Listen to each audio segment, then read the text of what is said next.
पाप कर्म करने के लिए आप जितने जितने आतुर होगे, जितने जितने आगे बढ़ोगे, कोई नहीं रोकेगा। और जरा सी सत्यनारायण भगवान की कथा करवाने का विचार करिए तो पहले बहू से पूछना पड़ेगा, बेटा कथा करवा लूं क्या? फिर बहू कहेगी मम्मी आप इनसे पूछ लीजिए, फिर उनसे पूछो छोरा कथा करवा लूं क्या? छोरा बोले मम्मी एक काम करना, संडे के दिन करवा लेना, रविवार को करवा लेना, रविवार को कथा करवाने बेटे। मम्मी प्लीज मेरे को थोड़ा सा काम है, इसलिए मैं कह रहा हूं कि कथा अगले संडे को हो जाए, तो अगले रविवार को हो जाए। मैंने कहा कोई बात नहीं बेटा, अगले रविवार करा लूंगे। अगले रविवार को कथा कराने का सोचा, फिर अगले रविवार पहुंच गए, फिर अगले रविवार पहुंच गए, मालूम पड़े कथा पुण्य का कार्य बढ़ता चले गया और पाप कर्म थोड़ा सा होना था। पत्नी ने कहा सुनो जरा अच्छी वाली फिल्म लगी है, देखी है क्या? चल अभी बैठ गाड़ी पे। और जो मोटरसाइकिल पे बिठाने बुड़बुड़ करता पहुंचा और टिकट लिया और धड़ से टाकीज के अंदर बैठकर और कथा देखी, वो फिल्म देखी। और मालूम पड़े अब देखो कथा होती तो पुण्य बढ़ता और फिल्म देखी तो पाप बढ़ गया।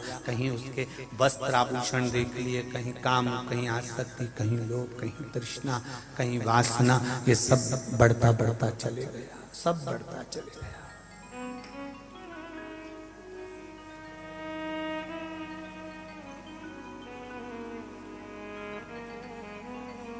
भगवान शंकर के होना,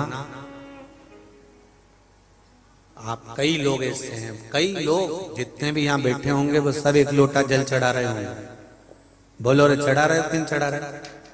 जरा जम के तो बोलो, चढ़ा रहे हो सब? जितने बैठे हो ना सब एक लोटा जल चढ़ा रहे हो, तो मतलब ये पक्का हो गया कि तुमने भगवान शंकर से संबंध जोड़ लिया। जोड़ लिया कि नहीं जोड़ लिया? परंतु ये तुम हाँ तो कर रहे हो कि तुमने शिव जी से संबंध जोड़ लिया, पर निभाना कठिन है।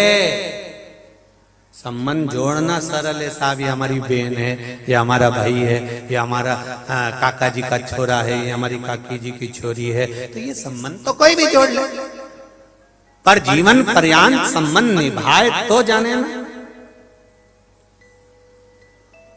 लोन लेना सरल है। आपने किसी को फोन लगाया, साहब हमारा लोन दिलवा दीजिए, हमको बहुत तकलीफ है, और बस एक बार दुकान चालू हो जाए मैं सारा लोन चुका दूंगा, जितनी किस्त होगी सब चुका दूंगा, तुम एक बार बैंक में बात कर लो और मेरा लोन दिला दो। लोन लेना सरल है, पर किस्त देना, जम के बोलो, कठिन है। उसी तरह संबंध बनाना सरल है, पर संबंध निभाना कठिन है। बहुत दुनिया का सबसे कठिन काम है संबंध को निभाना, बहुत कठिन। कई लोग 15 दिन 20 दिन 1 महीना पानी चढ़ा देते हैं शिव जी को, और फिर विचार करते हैं कि बाबा मेरी नौकरी लगा दें, और नौकरी नहीं लगी तो इन्होंने कहा लोटा उठा और पटक दो। मतलब संबंध तो तुमने जोड़ लिया पर निभाया नहीं।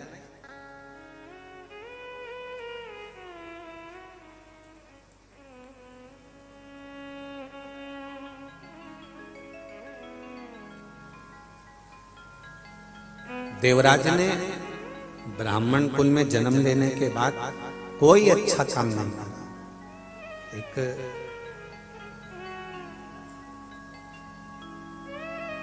घर में पत्नी भी है, बच्चे भी हैं, कुटुंब भी है, कबीला भी है। तभी पत्नी ने अपने पति से ये नहीं कहा कि तुम मेरे लिए चोरी कर लाना। कभी बच्चों ने नहीं कहा कि पापा, पिताजी मेरे लिए कुछ चुरा कर लाना। इतने बैठे हो, जितनी माताएं बैठी हैं उससे ज्यादा आज कथा में पुरुष वर्ग भी बैठा हुआ है। यहाँ जितने पुरुष वर्ग बैठे हैं, कभी दिल से हाथ रखकर बोलना कि तुम्हारी पत्नी ने कभी कहा कि तुम चोरी कर लाओ?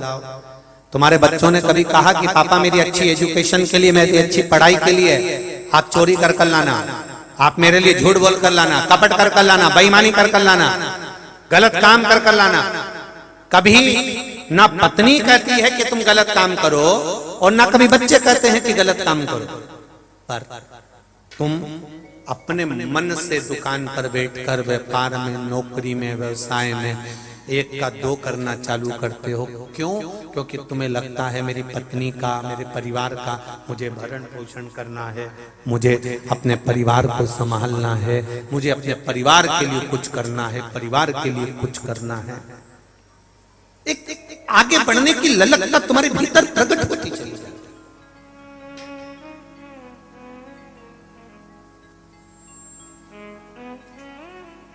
एक आगे बढ़ने की ललकता तुम्हारे भीतर प्रकट हो रही है, बार बार प्रकट हो रही है। मुझे उससे ज्यादा करना है, मुझे उससे ज्यादा करना है, मुझे उससे ज्यादा करना है। तुम्हारे भीतर एक ललकता बढ़ती चली गई, और बढ़ी और बढ़ी। अभी 2 मिले थे काम, और 4 मिलना चाहिए, 4 मिले 6 मिलना चाहिए। पर एक बात विचार करिए कि आपने अपनी जिंदगी में इस मानव शरीर से 21,600 जो श्वास मिल रही है, 3.5 करोड़ ये रोम छिद्र मनुष्य के शरीर में जो भगवान ने दिए हैं, तुमने प्रतिदिन ये मानव का जो शरीर मिला है, इस शरीर के माध्यम से 21,600 श्वास रोज प्रतिदिन तुम्हें मिल रही है। तुमने इन श्वासों को लौटाकर खूब कमाकर तुमने अपनी तिजोरी तो भर ली, पर कभी विचार करा कि तिजोरी तो भरा गई, पर ये शरीर के अंदर जो आत्मा बैठी थी, चित्त वृत्ति बैठी थी, श्वास बैठी थी, ये सब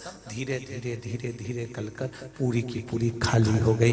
कब बचपन निकल गया, कब जवानी निकल गई, कब अधेड़ी निकल गई, और कब बुढ़ापा आ गया। सारा की सारा पूरा की पूरा तिजोरी का जो ये माल था पूरा समाप्त हो गया।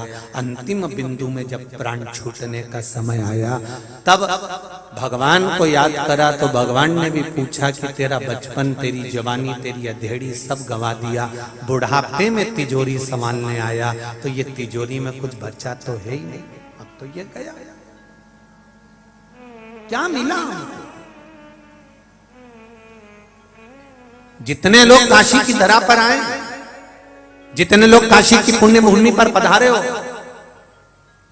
जितने लोग भी काशी की इस पावन धरा पर आकर कथा का रसपान कर रहे हो, आप 1 घंटे के लिए, 2 घंटे के लिए, 3 घंटे के लिए, जितनी देर के लिए आप काशी की पावन धरा पर आए हो, मेरा निवेदन केवल इतना है कि गंगा के घाट पर, काशी की पुण्य में धरा पर जितनी देर बैठो उतनी देर, और जितने लोग आस्था चैनल पर, जितने लोग फेसबुक यूट्यूब पर कथा सुन रहे हैं काशी की पावन धरा से, ये पावन कथा का रसतत्व ग्रहण कर रहे हैं, उनसे निवेदन है जितनी देर रहना उतनी देर भगवान की भक्ति में डूबे रहना। भगवान से ये प्रार्थना करना, भगवान कि कार्तिक के महीने में मैं कथा सुन रही हूँ, इस शरीर से कोई गलत काम ना हो जाए, बस इतना ध्यान रखना, और मेरा भजन होता रहे, बस इतनी कृपा करना, बहुत इतना।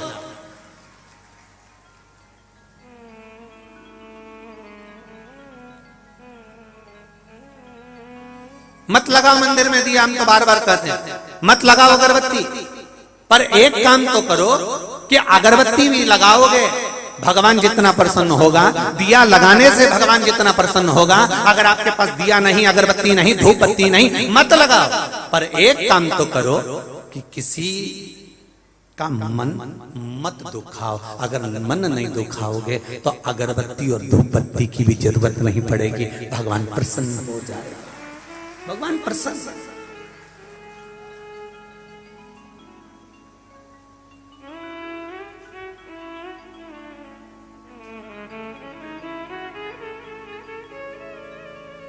कल हम जब आए बाबा जी, भक्त लोग बता रहे थे कि यहाँ रात से ही लोगों ने जगह संभाली, पूरी रात से जगह संभाल कर बैठ कर कथा का इंतजार हो रहा था कि बस कथा सुनना।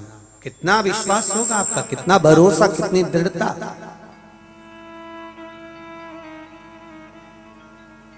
और इतना विश्वास लेकर अगर आप लोग आए हैं तो मेरा भी विश्वास करता है कि मेरा विश्वनाथ अपनी राजधानी से आपको खाली नहीं भेजेगा, कुछ ना कुछ देकर जरूर भेजेगा, निश्चित है,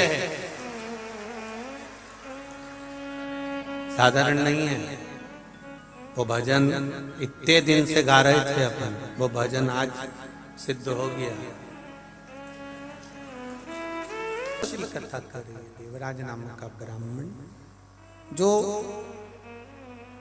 ब्राह्मण कुल में जन्म लेकर भी अच्छा कर्म नहीं करता,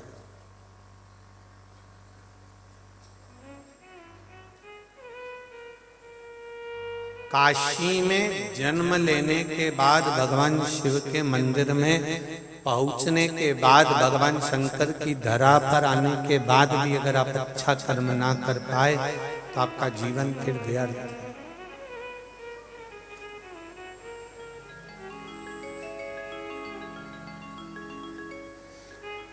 83,99,999 जन्म निकलने के बाद ये 84,00,000वां जन्म मनुष्य का मिलता है। इससे पहले निकल गए 83,99,999 जन्म निकल चुके हैं।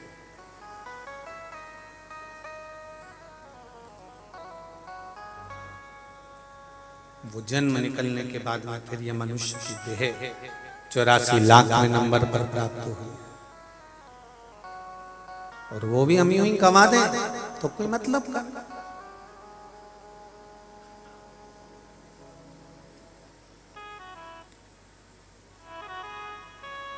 किसकी थी ये काशी?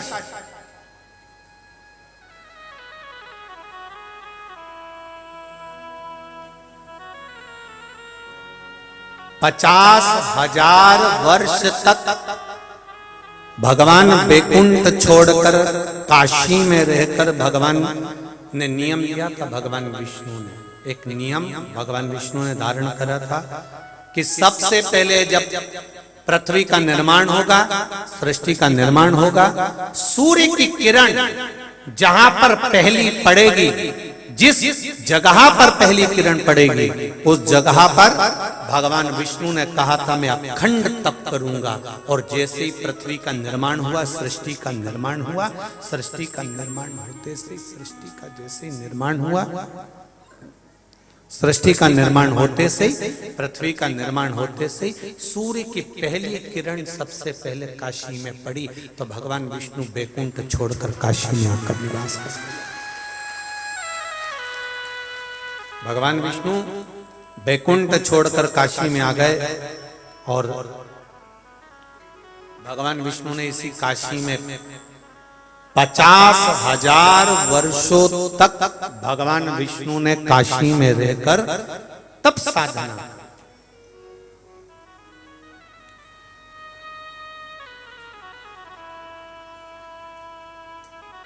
महाराज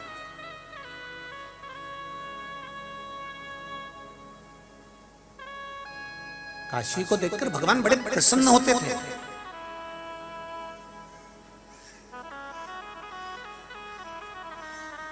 एक बार भगवान को इतना आनंद आया, इतना आनंद आया कि श्री हरि की आंख से एक अश्रु गिर गया। उससे एक सरोवर बन गया जिसको बिंदु सरोवर कहते हैं। और भगवान बिंदु माधव बनकर यहां पर निवास करने लगे काशी की धरा पर। बिंदु सरोवर पर भगवान बिंदु माधव बनकर निवास करने लगे। 50,000 वर्ष तक जब भगवान यहां तप साधना में डूब गए, तब माता लक्ष्मी भगवान को ढूंढते ढूंढते काशी पहुंच गई।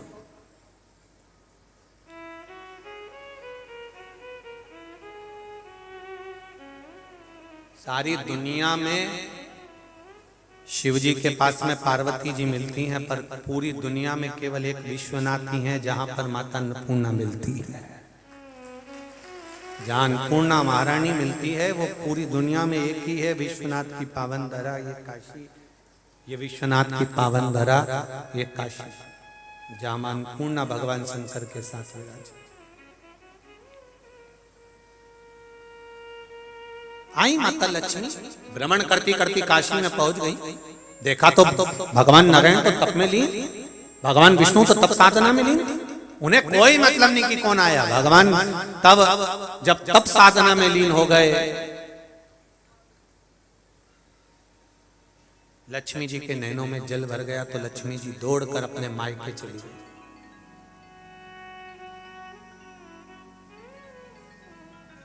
दौड़कर जब मायके में पहुंची है माता लक्ष्मी, और माता लक्ष्मी ने जब मायके में पहुंचकर अपनी माँ के गले लगी ख्याति देवी के, तो ख्याति देवी ने पूछा, बेटी क्या हो गया, तू रो क्यों रही है, तेरी आंखों में अश्रु क्यों है, किस लिए रो रही है तू, आंख में आंसू क्यों भरा हुआ। अगर बेटी की आंख में अश्रु होता है ना, तो पिता और माता तो पूछेंगे ना कि आखिर कारण क्या है बेटा। जब हमने लड़का अच्छा ढूंढा, सर्विस वाला ढूंढा, परिवार अच्छा ढूंढा, खूब दहेजा भी दिया, खूब जोरदार तू नौकरी करने वाली, तो तेरी आंख में आंसू क्यों,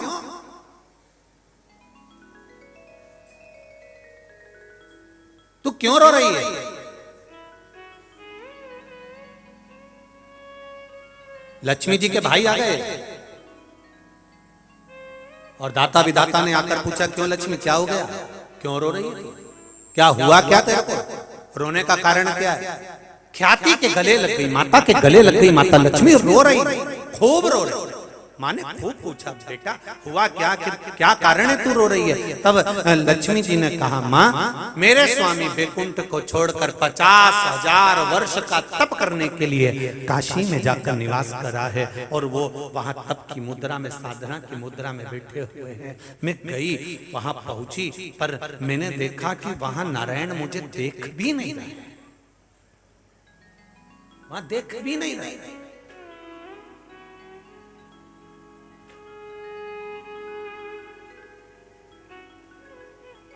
उसके लाखों दीवाने बड़े से बड़े उसके चरणों में कंकड़ माटी से पड़े हैं।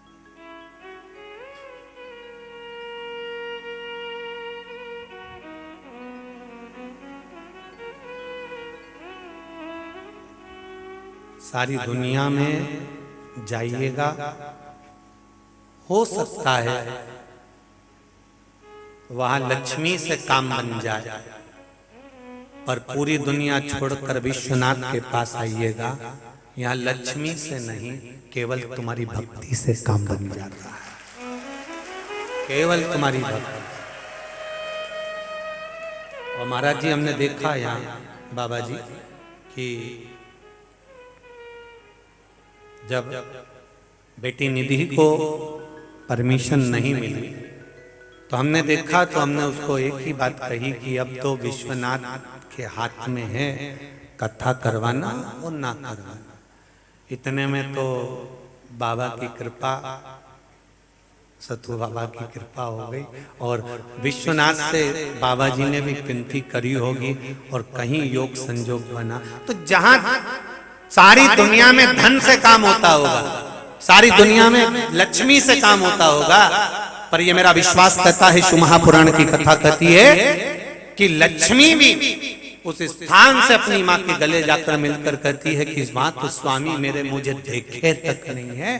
कारण क्या है, क्योंकि जिस भूमि पर नारायण 50,000 वर्ष तक तप कर रहे हों, उनको कहते हैं कि मुझे लक्ष्मी देखने की जरूरत नहीं पड़ती, यहाँ तो भक्ति के बल पर विजय प्राप्त होती है, भक्ति के बल।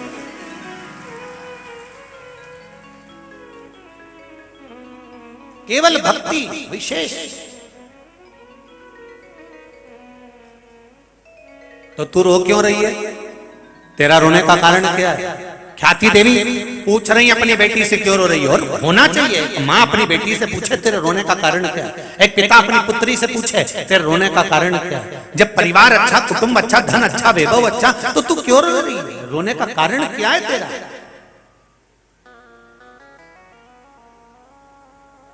माँ स्वामी ने मुझे देखा नहीं, तो तू भी तप साधना में लग जा, तू भी तप साधना कर, तू भी आराधना कर, तू भी भक्ति धारण कर। कौन माँ होगी जो अपनी बेटी से कहेगी कि ये काम कर। जब भी विवाद होता है तो एक ही चीज के पीछे होता है कि ये मुझे कहीं घुमाने नहीं ले जाते,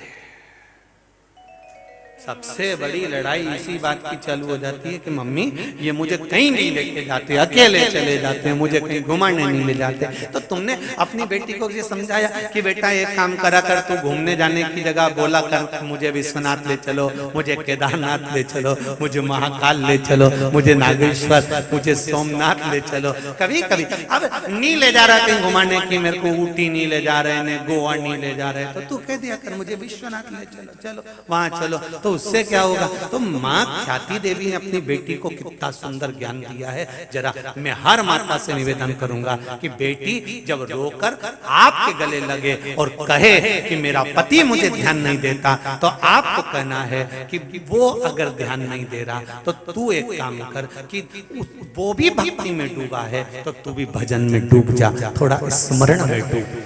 तो लक्ष्मी जी ने पूछा मैं कहां जाकर तप करूं, मैं कहां जाकर तप करूं, मेरे तप करने का स्थान बता। उन्होंने काशी ढूंढी है तो मुझे भी काशी चाहिए। अब जितने फिर वही वाली बात आ गई कि दुर्योधन और रावण ये दोनों में महापाप, सबसे ज्यादा पाप किसने करा था? बोलो री जी जरा बोलो। दुर्योधन ने ज्यादा पाप करा था कि रावण ने ज्यादा पाप करा था? बोलो जम के बोलो जरा। दुर्योधन ने ज्यादा पाप करा था, रावण ने तो करा ही क्या था? सीता जी को हर के लाया ने अशोक वाटिका में रख दिया। और दुर्योधन ने केस पकड़ा, दुशासन ने सभा में लेकर आ गया। दुशासन और दुर्योधन चीर खींच रहे हैं द्रौपदी का, एक नारी को भरी सभा में नग्न करा जा रहा था। तो रावण ने तो सीता जी को केवल अशोक वाटिका में ले जाकर रखा था। रोज कहता था सीता तुम मेरी बन जाओ, पर कभी उसने माता जानकी के वस्त्र को स्पर्श कर कर नहीं खींचा। तो इससे बड़ा द्रोही, इससे बड़ा राक्षस प्रवृत्ति का तो दुशासन था। फिर दशहरे पर दुशासन का पुतला क्यों नहीं जलता? दुर्योधन का क्यों नहीं जलता? केवल जलता है तो रावण का ही जलता। इनसे बड़ा पापी तो वो था कि उसने पाप कर्म कर दिया था, एक नारी के वस्त्र को भरी सभा में खींच दिया था।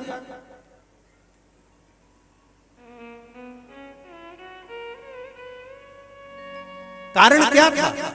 बस एक कारण था जिसके कारण रावण के पुतले को आज तक जलाया जाता है कि दुशासन दुर्योधन अपनी माता और पिता के पास में बैठकर, धृतराष्ट्र गांधारी के पास में बैठकर, अपने परिवार वालों के पास में बैठकर अपनी जिद को छोड़ देते हैं और लंकाधिपति रावण मरते दम तक अपनी जिद नहीं छोड़ा।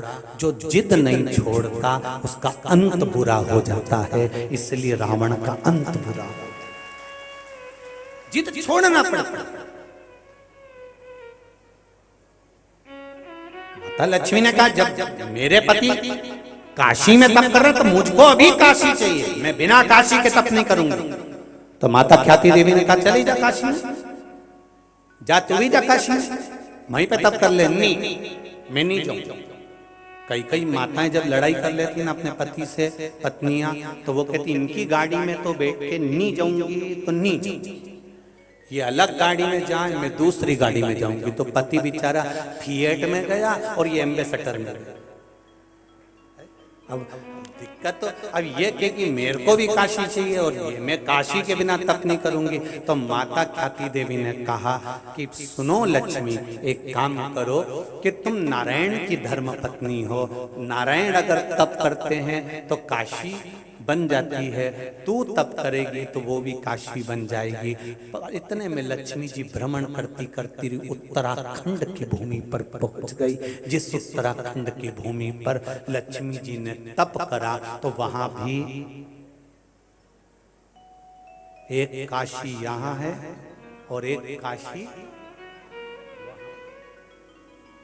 कौन सी काशी कहते हैं उसको? जम के बोलो जरा। उत्तर काशी। वहां पहुंच गई माता लक्ष्मी। अब लक्ष्मी जी ने थोड़े समय तक तो तप करा, काशी का निर्माण कर दिया, उत्तर काशी बस गई, पर लक्ष्मी जी का चित्तवृत्ति नहीं लगा। लक्ष्मी जी भ्रमण के लिए निकल गई। भ्रमण करते करते करते करते भगवान शंकर के धाम में पहुंच गई। कहाँ? बद्री विशाल शंकर जी का धाम था, जहां पर भगवान शिव पार्वती जी के साथ रहते थे। कैलाश भगवान शंकर जहां बैठकर तप साधना करते थे, और बद्री का आश्रम जहां पर भगवान शिव माता पार्वती जी के साथ में अपने घर में निवास करते थे। लक्ष्मी जी भ्रमण करती करती करती करती उस पावन धरा पर वहां पहुंच गई। और लक्ष्मी जी वहां पहुंचकर बद्री का आश्रम में जब लक्ष्मी जी ने देखा कि बड़ा सुंदर बद्री का आश्रम है, पेड़ के पौधे लगे हैं, बद्री का आश्रम बड़ा सुंदर है, देखकर लक्ष्मी जी तुरंत भगवान के पास में आई। आज नारायण भगवान की 50,000 वर्ष की साधना पूर्ण हो चुकी थी। साधना पूर्ण हुई, लक्ष्मी जी आकर विराजमान हुई। जैसे ही लक्ष्मी जी आकर विराजमान हुई, भगवान विष्णु ने देखा, लक्ष्मी आज तू बड़ी प्रसन्न दिख रही है, तेरी प्रसन्नता का कारण क्या है? तू इतनी आनंदित क्यों दिख रही है?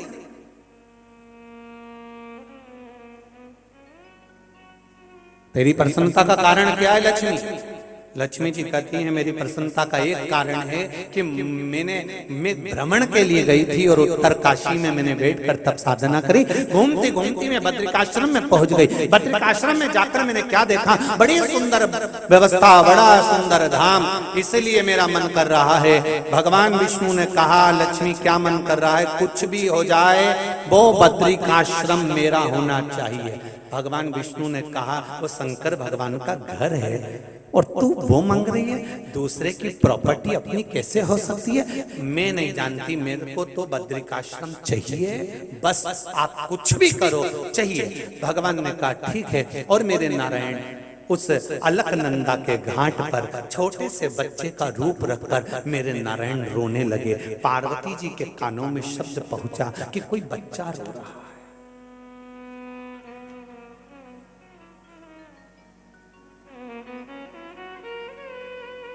ये काशी की कथा चल रही है।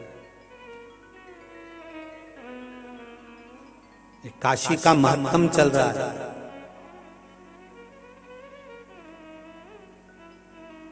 एक बच्चा रो रहा है। पार्वती जी के कानों में शब्द गया तो पार्वती जी आकर देखी, छोटा सा बच्चा रो रहा है अलकनंदा नदी के तट पर। अलकनंदा नदी के तट पर एक छोटा सा बालक। पार्वती जी ने देखा, शिव जी के पास आए। बाबा, स्वामी, शंकर भगवान पूछे क्या है? कोई माँ अपने बच्चे को भूल गई अलकनंदा के तट पर, बहुत रो रहा, बहुत रो, और बड़ा सुंदर है प्रभु, बड़ा सुंदर।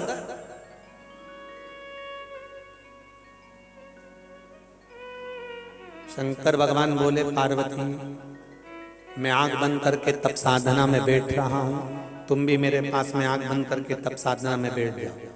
पार्वती जी बोली, आप करुणा सागर हो, आप दया सागर हो। भगवान शिव बोले, वो सारा सागर में जान गया, पर तू चुपचाप मेरे पास में बैठ गया। आप एक छोटे से बच्चे पर दया नहीं कर सकते? भगवान बोले, दया ही दुख का कारण हो जाएगी, पार्वती चुपचाप बैठ जा। पार्वती जी बोली, सारी दुनिया आप पर विश्वास करती है और एक बच्चा रो रहा है, आप उसको बचाना नहीं चाहते? शंकर भगवान बोले, पार्वती, मैंने कहा ना चुपचाप मेरे पास में आकर बैठ जा। पार्वती जी बोली, मैं उस बच्चे को लेकर आऊंगा।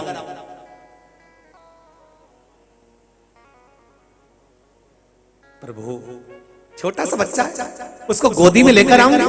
शंकर भगवान ने कहा, पार्वती तू जानती नहीं है, किसी के बच्चे को अगर गोदी ले लो तो पूरी जायदाद देना पड़ती है, तुझे मालूम नहीं?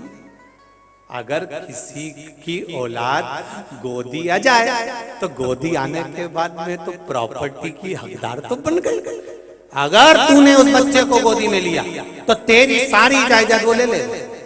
शंकर भगवान ने जैसे कहा, पार्वती जी बोली, क्या स्वामी, अपने पास है ही क्या? शंकर जी बोले, फिर रोना मत। पार्वती जी बोली, इतना छोटा सा बच्चा कोई जायदाद मांग रहा है कि प्रॉपर्टी मांग रहा है कि वसीयत मांग रहा है? नहीं नहीं नहीं, मैं तो उसको लेके आऊंगी, अब तू जान। तो पार्वती जी गई, भगवान विष्णु को गोदी में उठा कर ले आई और लेके आके उनसे स्नेह भाव से उनका लालन पालन करने लगी। शाम हो गई और शाम के समय प्रदोष काल में भगवान शंकर और पार्वती के भ्रमण का समय था। शंकर पार्वती भ्रमण पे जाने लगे। शिव जी नंदी पर चढ़ गए। नंदी पर चढ़कर उन्होंने पार्वती को आवाज लगाया, पार्वती चलो। पार्वती जी बोली, इसका क्या करूं? शिव जी बोले, अब घर में छोड़ दे। प्रभु इतना छोटा सा बच्चा है, घर में कौन देखेगा, कौन देखेगा इसको? शंकर भगवान ने कहा ये नंदी भृंगी श्रृंगी ये सब बैठे हैं, ये सब इसका स्मरण करेंगे, तू छोड़ इसको घर में छोड़। और पार्वती जी ने उसे घर में छोड़ दिया। छोड़ने के बाद भगवान शंकर ने डमरू बजाया। डमरू बजाया तो भृंगी श्रृंगी जितने थे सब घर से बाहर निकल गए, बच्चे को अंदर छोड़ दिया और भगवान पार्वती को लेके भ्रमण पर निकल गए। घूमते घूमते भगवान आ गए काशी। भ्रमण करते करते बड़े आनंद के साथ पहुंच गए।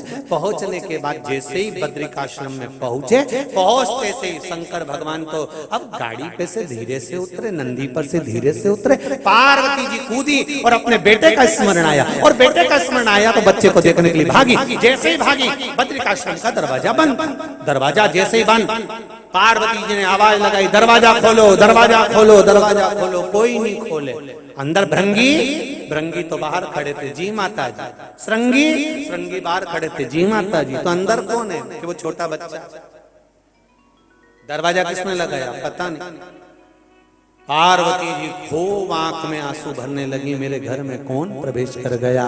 अगर दरवाजा नहीं खुला, मैं हाथ में जल लेकर श्राप दे दूंगी। इतनी देर में दरवाजा खुला और नारायण लक्ष्मी दरवाजे के बाहर आकर खड़े हुए और दोनों ने कहा भोलेनाथ जी से। शंकर भगवान ने पूछा, प्रभु आप? भगवान विष्णु बोले, हाँ स्वामी, हम यहाँ आ गए। ये घर लक्ष्मी जी को अच्छा लग रहा है। तो भगवान शंकर ने पूछा, क्या चाहते हो? ये बद्रिकाश्रम हमको दे दो। शंकर भगवान ने कहा, तथास्तु। इतने में लक्ष्मी पार्वती जी बोली, काहे को तथास्तु?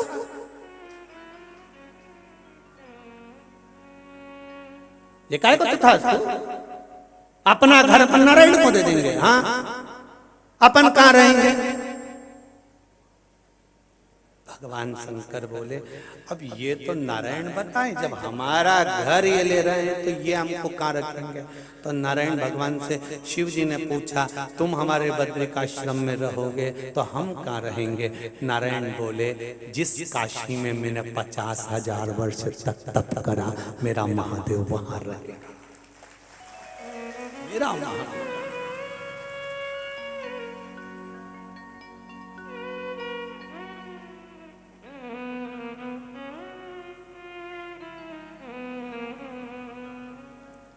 शिव जी बोले, मैं गंगा के बिना नहीं रह सकता। यहां पर अलग गंगा है, मैं गंगा के बिना नहीं रह सकता। भगवान नारायण ने कहा, चिंता मत करो, वहां गंगा। वो कहे ना, तुम रूठे रहो भोले, हम तुम्हें मनाएंगे। आहों में असर होगा, घर बैठे बुलाएंगे।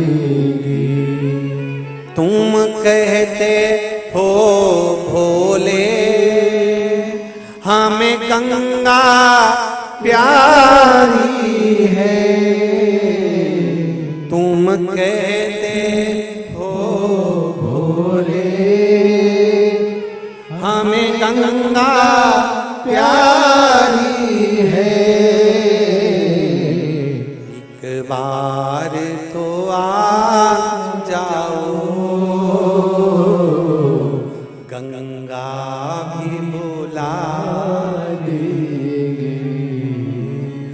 एक बार तो आ जाओ, गंगा भी बुला देगी। तुम रूठे रहो भोले, हम तुम्हें मना। आप आओ तो एक बार। भगवान विष्णु ने कहा, जाओ, जाइए काशी, गंगा पहुंच जाएगी। आप दे दिया। बद्रिकाश्रम भगवान नारायण ने अपना, भगवान शंकर ने अपना धाम बद्रिकाश्रम भगवान नारायण को दे दिया। आज भी बद्रिकाश्रम में चने की दाल जो चढ़ती है वह भगवान शंकर के भाव से समर्पित होती है। आपने बद्रिकाश्रम में कुछ चढ़ाया ना चढ़ाया, पर वहां चने की दाल का महत्व ज्यादा है।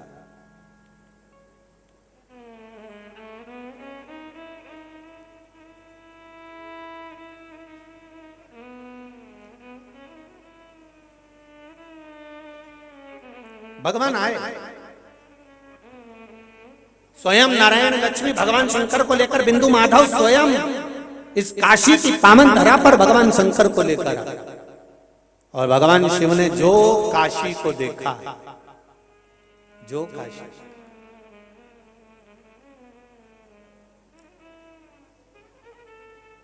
देख कर मेरे देवादिदेव महादेव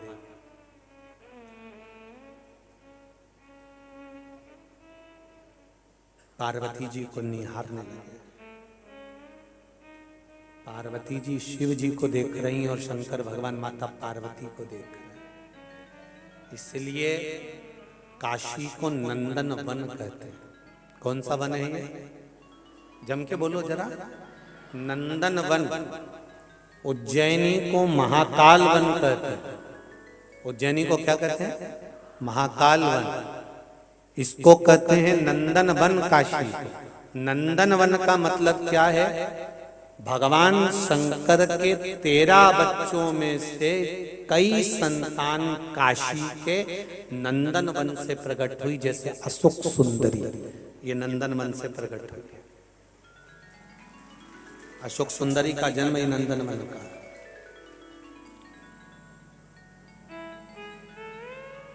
जया, विषहरा, श्यामली बारी, दौतली और देव, ये शंकर भगवान की 5 लड़कियां गंगा के जल से प्रकट होती हैं और प्रकट होने के बाद ये काशी की धरा पर आकर विराजमान होती। काशी की धरा पर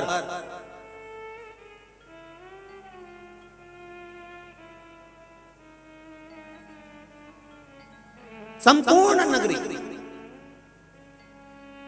फिर निवेदन करूंगा, इस व्यासपीठ से पहले के समय में कोई देवता की मूर्ति थी कि ना थी, ये कोई वर्णन नहीं। पर शिव महापुराण की कथा, स्कंद पुराण, पद्म पुराण, अग्नि पुराण, नर्मदा पुराण, वायव पुराण, संहिताएं जितनी हैं, जितने शास्त्र, जितने वेद, जितने पुराण कहते हैं कि भारत की भूमि को ही नहीं, पूरे विश्व को, पूरी विश्व की भूमि को कहीं से भी खोद कर देख लो, अगर खोदोगे तो उसके खोदने में एक जरूर निकलेगा, वो मेरा महादेव जरूर निकलेगा, ये निश्चित है। क्योंकि कंकर शंकर हर जगह विराजमान है। कंकर शंकर सब जगह विराजमान है। कंकर शंकर हर जगह पर विराजमान, हर जगह।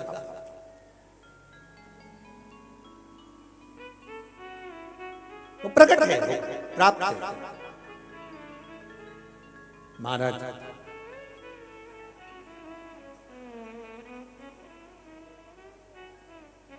बहुत बीमारियां चल रही है, बहुत बीमारियां।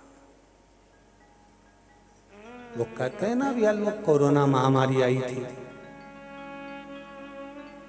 तो कहते हैं ना बहुत बीमारी चल रही है, इसलिए मुख पर मास्क पहनो और गले में रुद्राक्ष और तुलसी की माला पहनो।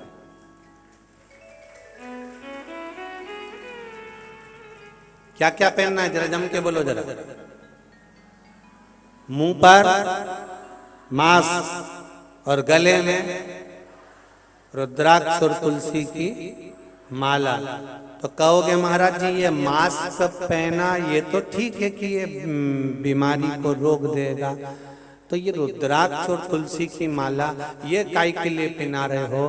तो कहा संसार में लोग बहुत बीमारी फैला रहे हैं कि शंकर जी की पूजन मत करो, ब्रह्मा जी की पूजन मत करो, विष्णु जी की पूजन मत करो। कोई कहीं सौगंध दिला रहा है, कोई शपथ दिला रहा है, कोई कुछ करा रहा है। इसलिए तुलसी और रुद्राक्ष पहनो जिससे मालूम पड़े कि तुम सनातनी हो, तो ये बीमारी भग जाए।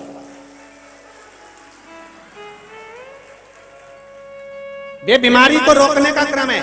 मुख पर मास्क लगाइए, बीमारियां ज्यादा चल रही है, इसलिए मुख पर मास्क होना चाहिए और गले में तुलसी और रुद्राक्ष की, जम के बोलो जरा, माला होना चाहिए। फिर निवेदन करूंगा, सुंदरता होगी तो लुच्चों की नजर होगी, अगर गले में चेन होगी तो चोटों की नजर होगी, और गले में रुद्राक्ष होगा तो महादेव की नजर होगी। ये निश्चित है, निश्चित पहनो।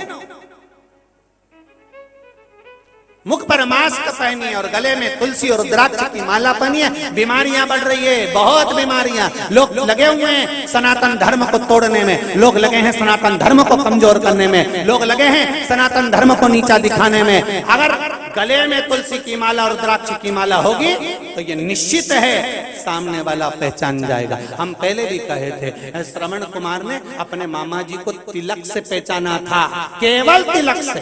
और श्रवण कुमार ने कह दिया था, मामा जी भेद बता देना, पितु मात को नीर पिला देना। मेरे पांव पड़ी जंजीर, हुआ अंधियारा और जल भरने गया बेचारा। श्रवण कुमार केवल मामा के मस्तक पर सूर्यवंश का तिलक देखा था और दशरथ जी को कह दिया था कि तुम मेरे मामा हो। दशरथ जी ने पूछा, मैं तेरा मामा कैसे? तो श्रवण कुमार ने कह दिया था, मेरे माता पिता शांति मुनि और सुहांगी का मैं पुत्र हूँ। और आप, मैंने माँ से पूछा था तेरे मामा कैसे लगते हैं? मेरी माँ ने कहा था तेरे मामा के मस्तक पर सूर्यवंश का तिलक है। आपके मस्तक पर तिलक देखा, इसलिए पहचान गया कि आप मेरे मामा। मैं आपको पहचान गया।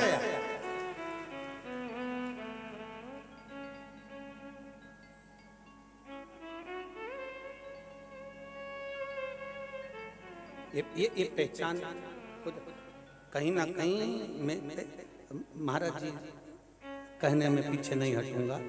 आपका दर्शन हुआ, पर मुझे ऐसा लग रहा है कि पहले भी एक बार कहीं मिल चुके हैं, कहीं स्मरण आएगा मेरे को, तो मैं व्यासपीठ से वर्णन करूं। तो ये तो शिव कृपा है, मैं पहचान गया कि आप मेरे मामा है। अब मामा को पहचानना तो जैसे ही पहुंचे स्वांगी के पास में, शांति मुनि के पास में, पहचान गए कि मेरे से गलती हो गई। यहाँ तो श्रवण कुमार मर गए। तो ये गले की तुलसी की माला, रुद्राक्ष की माला, मस्तक का तिलक, ये कंपनी का ट्रेडमार्क है कि तुम कौन सी ब्रांड के हो। CFL का बल्ब खराब हो जाता है तो कंपनी का माल कंपनी में पहुंच जाता है। अचानक हमारे प्राण छूट गए, माथे का तिलक भी मिट गया। तो ये गले की माला अगर पड़ी रहेगी तो यम के दूत बंदी बनाने आएंगे तो पहचान जाएंगे ये अपनी कंपनी का माल नहीं है। गले में रुद्राक्ष पड़ा है, ये काशी वाले की कंपनी का है।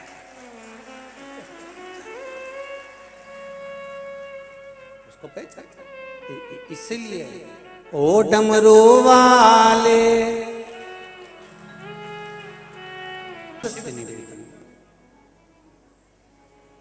भगवान शिवाय, भगवान नारायण उनको साथ लेकर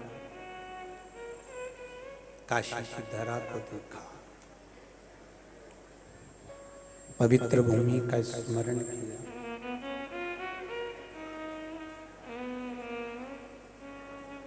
बद्रिकाश्रम भगवान शिव ने नारायण जी को दे दिया।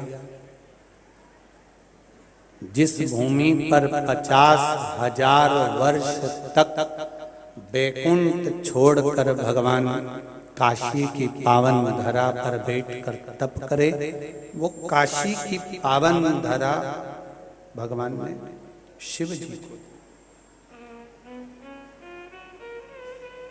भगवान भोलेनाथ,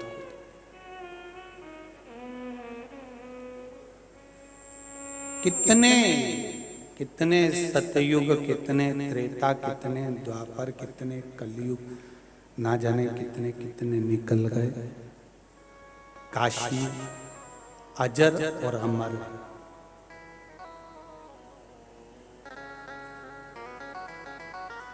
कलयुग आता है, सब नष्ट कर देता है, पर काशी नष्ट नहीं होती। प्रलय आता है, सब कुछ नष्ट हो जाता है, पर काशी नष्ट नहीं होती। काशी जैसी है वैसी की वैसी रहती है। देवराज ब्राह्मण शरीर के महत्व को नहीं जान पाया कि ये मानव का शरीर जो मिला है बड़ी मुश्किल से मिला।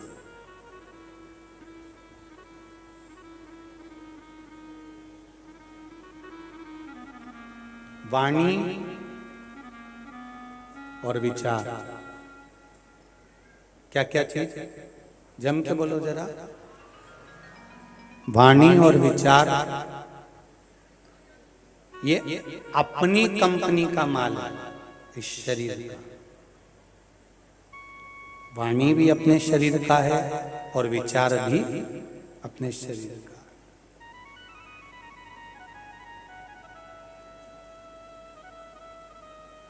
ये दो चीजें अपनी कंपनी की हैं।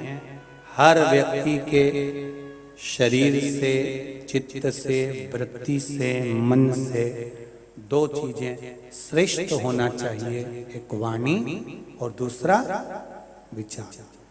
वाणी और विचार जितने सुंदर होंगे, जितने अच्छे होंगे, जिंदगी की सीढ़ी पर आप जीवन की हर तरक्की की ओर बढ़ते चले जाएंगे, उन्नति की ओर बढ़ते चले जाएंगे। जितनी वाणी सुंदर, जितना विचार सुंदर।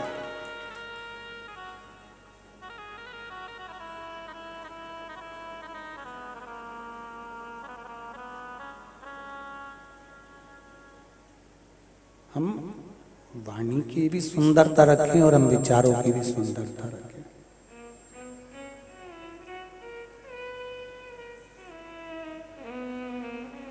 बुरा जो देखन में चला बुरा न मिलिया, अर्थात विचार अच्छे थे इसलिए हर बुरे व्यक्ति में भी हमने अच्छाई ढूंढी, अर्थात हमारे भीतर अच्छाई भरी हुई थी इसलिए हमने अच्छा ढूंढा। इसलिए हमने अच्छा ढूंढा। वाणी कोई कितना भी गलत कहे, कितना भी गलत बोले, कितना भी अपशब्द बोले, कितने भी ताने दे, कितना भी तानों पर ताने दे, पर वाणी पर अगर आपका संयम है, वाणी अगर आपकी श्रेष्ठ है तो वो आपको श्रेष्ठ बना देगी, ये निश्चित है।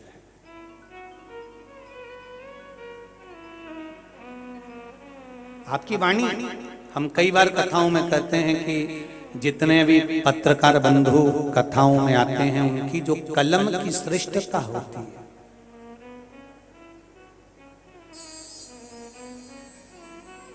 ये पत्रकार बंधु किसी को पहचानते नहीं है, किसी को जानते नहीं है, पर इनकी कलम की जो श्रेष्ठता, इनके विचारों की जो श्रेष्ठता, इनकी वाणी की जो श्रेष्ठता, ये इनको उन्नति की सीढ़ी की ओर अग्रसर बढ़ाती चली जाती है। फिर लोग कहते साहब वो पत्रकार बंधु है, वो ये बंधु है, वो सनातनी है, वो सतकर्मी है।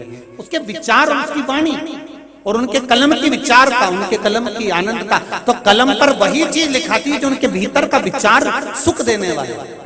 तो वाणी और विचार ये दोनों अगर श्रेष्ठ हैं तो ये दोनों श्रेष्ठता ही प्रदान करते हुए श्रेष्ठता।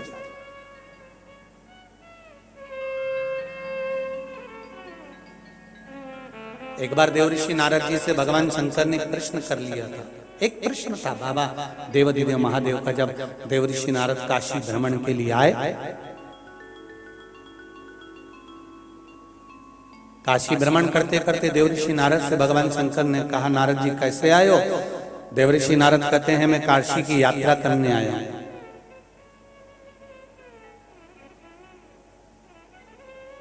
मैं तीर्थ यात्रा करने आया। यात्रा का मतलब जानते हो आप? हाँ, क्या होता है? देवऋषि नारद ने कहा, यात्रा का मतलब होता है कि जो अनजान है उनसे भी जय सीताराम हो जाती है।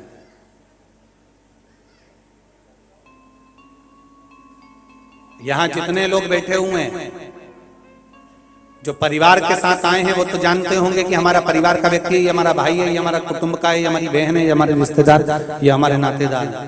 पर बाकी के लोग जिनको आप जानते नहीं हो, जब वो जाते हैं आपस में एक दूसरे से बिछड़ कर जब जाते हैं तो सीताराम होती कि नहीं होती? जय सीताराम जी की, राधे राधे, जय श्री कृष्णा, श्री शिवाय, नमस्तुभ्यम, ओम नमः शिवाय, हर हर महादेव, जय विश्वनाथ।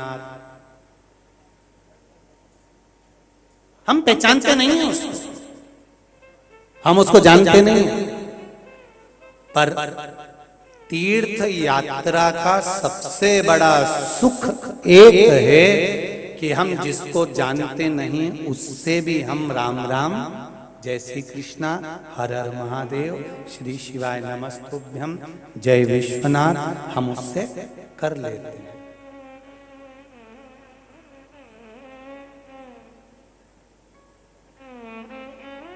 घर में और बाहर में यही अंतर है।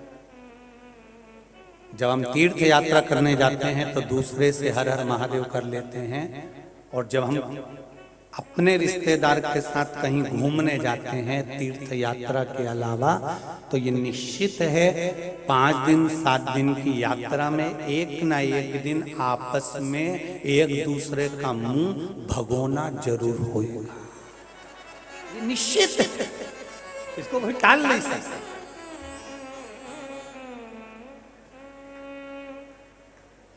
तुम चले जाओ किसी के साथ में, अपनी बहनों के साथ में टूर बनाओ, अपन तीनों चारों मिलके अपन ऊटी चलते हैं, अपन गोवा चलते हैं। तुम देखना कुछ न कुछ बात पर या तो जितने भाई बंधु होंगे उनमें या जितनी बहन बंधु होंगे रिश्तेदार होंगे उनमें कुछ ना कुछ थोड़ा ना थोड़ा तो एक ना एक का तो मुंडा भगोना हो जाएगा, ये निश्चित है।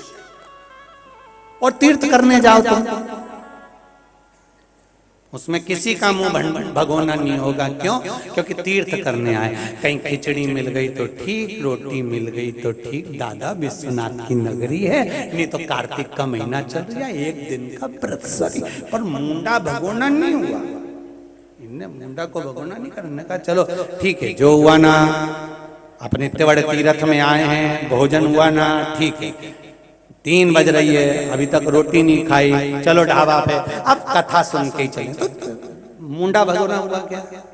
अरे बोलो तो जम के नहीं हुआ। क्यों? क्योंकि यहाँ जब हम तीर्थ जाते हैं तो तीर्थ में हम पराये को भी अपना बना लेते हैं, और जब हम कहीं और जाते हैं तो अपनों को भी हम पराया बना लेते हैं। ये अंतर है यात्रा का, तीर्थ यात्रा का, ये अंतर।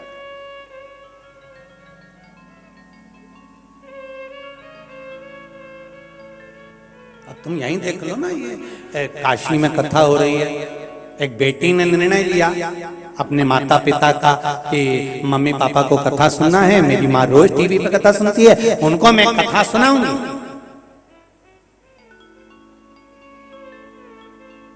बेटा नहीं तो क्या हम बेटियां कम है क्या? और बेटी ने ये मन में विचार करा और विचार कर कर कथा रखी। अब देखिए कथा का विचार सतमार्ग का विचार आया, जब भगवान की भक्ति का विचार आया तो धीरे धीरे धीरे धीरे धीरे धीरे पूरा काशी जुड़ता चले गया, और काशी जब एक हो जाता है तो विश्वनाथ की कथा हो ही जाती है, ये निश्चित है। पूरा काशी, सबके भीतर एक भाव प्रकट हो गया, कथा होना चाहिए, भगवान की कथा कर तत्व ग्रहण करना, ये भाव प्रकट हो गया। देवराज की चित्तवृत्ति में ये बात बैठी नहीं कि मनुष्य का जो शरीर मिला है बड़ा मुश्किल का मिला है। 83 लाख यहाँ वर्णन है, 84 लाख योनियों में 83,99,999 योनियां समाप्त करने के बाद मनुष्य की योनि मिली, और वो योनि का भी हम सदुपयोग ना कर पाए तो जीवन बेकार।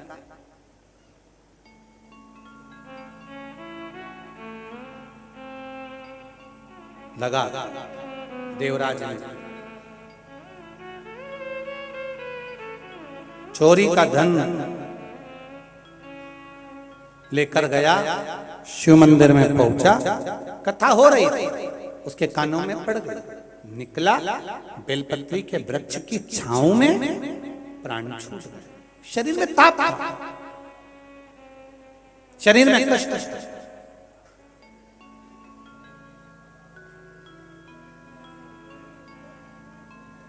अब जब शरीर में ताप पड़ा, शरीर में कष्ट पड़ा, शरीर में ताप के कारण उसके जब प्राण छूटे, प्राण छूटने के बाद जैसे ही प्राण छूटे यम के दूत बंदी बनाने आए, पर यहाँ भगवान शंकर के गण खड़े हुए थे। पूछा कि ये आखिर कारण क्या है कि यमदूत इसको बंदी नहीं बना सकते? तो कहा कि इसने मृत्यु के समय पर भगवान शंकर की पावन कथा को श्रवण किया। माता जो एक लोटा जल चढ़ाती थी उसका पुण्य इसको प्राप्त हुआ, और बेलपत्री के वृक्ष की छांव में इसके प्राण गए। इसलिए ये नरक नहीं जाएगा, ये बैकुंठ को जाएगा। इसलिए इसको नरक का भोग नहीं भोगना पड़ेगा। देवराज नरक के भोग से वंचित रहेगा महाराज, और नरक के भोग से वंचित अर्थात नरक नहीं भोगना पड़ा, उनको स्वर्ग चले गए और स्वर्ग का उन्होंने भोग भोगा। अंत कथा के अंदर महत्तम में बिंदुक की कथा आती है। चंचुला देवी का पति बिंदुक प्रेत योनि में इसलिए पड़ गया क्योंकि वो चोरी का धन लेकर आ रहा था, दीवाल पर से नीचे कूदा तो पानी के कुंड में गिरकर मर गया। पहले भी आपको कथा में कहा, 3 तरह से मरे हुए व्यक्ति को स्वर्ग नहीं है, 3 तरह से मरे हुए व्यक्ति को मोक्ष नहीं है। पहला पानी में डूबकर मरा हुआ, दूसरा स्त्री के हाथ से मरा हुआ, तीसरा सर्प के डसे से मरा। इनकी मुक्ति नहीं है।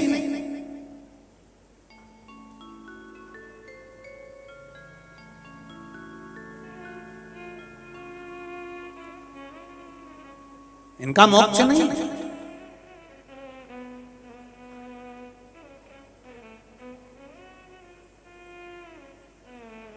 कई लोगों की आदत रहती है ऐसा,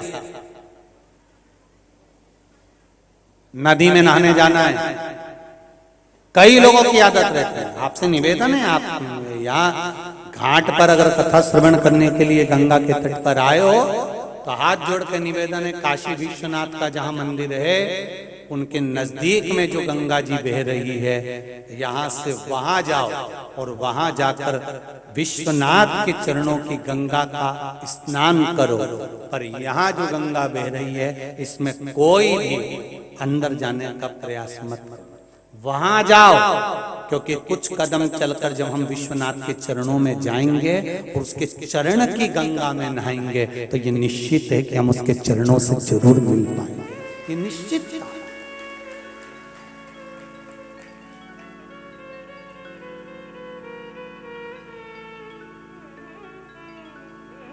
वहां जाओ और आनंद करो, स्नान आदि करना है वहां करो, चरणों का रास्ता तो वहां का ग्रहण करिए। बिंदुक प्रेत योनि में पड़ गया। क्यों? क्योंकि पानी में डूबकर मरा। अथक प्रयास करना, जिंदगी का एक बहुत बड़ा प्रयास करिएगा कि पानी में डूबकर मरे हुए व्यक्ति को मोक्ष नहीं है, सर्प के डसे से मरे हुए व्यक्ति को मोक्ष नहीं है, स्त्री के हाथ से मरे हुए व्यक्ति को मोक्ष नहीं है, उसका मोक्ष नहीं होगा।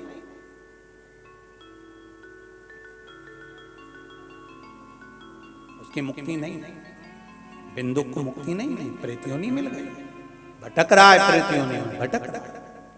पत्नी को मालूम पड़ा कि पति शांत हो गया, उसका अंतिम संस्कार कर दिया।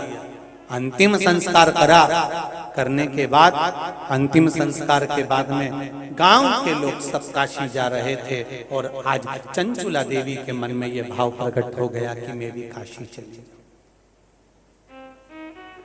मैं भी काशी जाऊं। जितने लोग भारत की भूमि के, जितने लोग इस पावन कथा को देश और विदेश में बैठकर सुन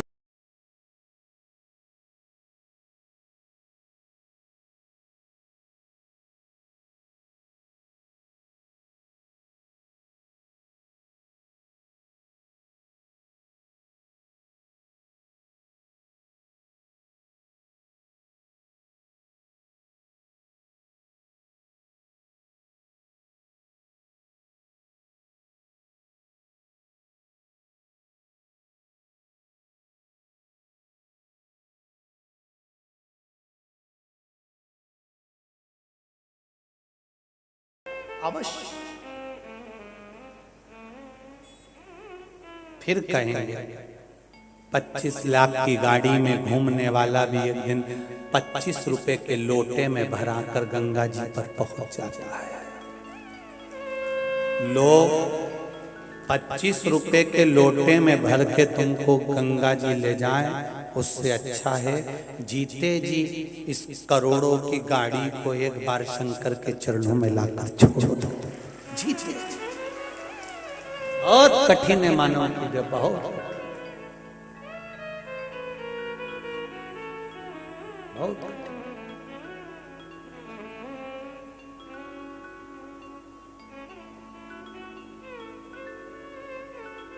पूरी दुनिया में लोग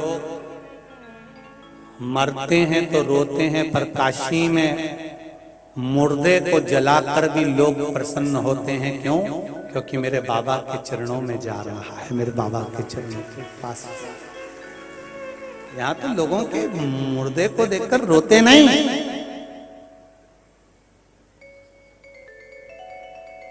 कहीं होती है मसान की होली, कहीं मसान में होती है, शमशान में कहीं नहीं होती। ने राख ये भूतों की राख से ने या भस्म से कौन होली खेलता होगा, पर मेरा देव अधिदेव महादेव तो काशी में मसाना में भी होली खेलता है। तो यहाँ भी, और वो भी भभूति से होलिया और आनंद लेता है। ये साधारण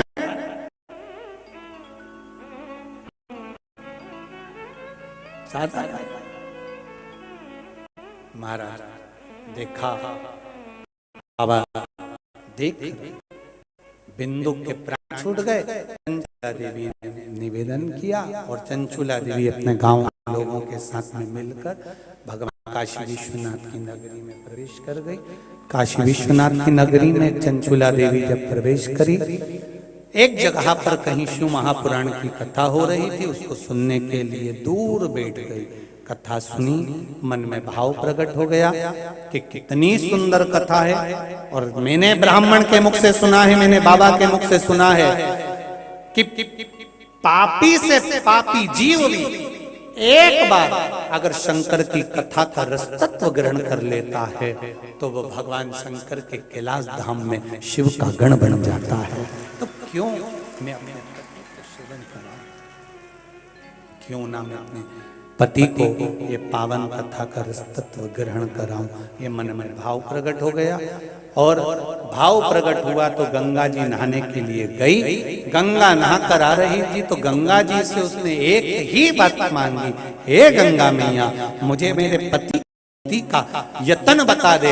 बस गंगा मैया से प्रार्थना करी और गंगा जी से प्रार्थना कर कर सीढ़ी चढ़कर ऊपर पहुंची, और ऊपर पहुंचते से पांव उसका फिसला तो प्राण गए तो वो नरक नहीं पड़ी, वो सीधे कैलाश धाम में माता पार्वती जी की सहेली बन गई, पार्वती जी की सखी बनकर विराजमान हो गई। पर मौन रहती, चुप रहती, कुछ बोलती नहीं, कुछ भी नहीं बोलती, एकदम चुप। पार्वती जी उसके पास में आकर बैठी तो पार्वती जी ने पूछा, पार्वती जी ने उससे निवेदन किया, क्या बात है चंचुला, तू बोलती क्यों नहीं है, तेरे शब्द कहाँ है? चंचुला कहती है, मैं अपने पति के लिए सोचती हूँ, विचार करती हूँ, इसकी होगा क्या?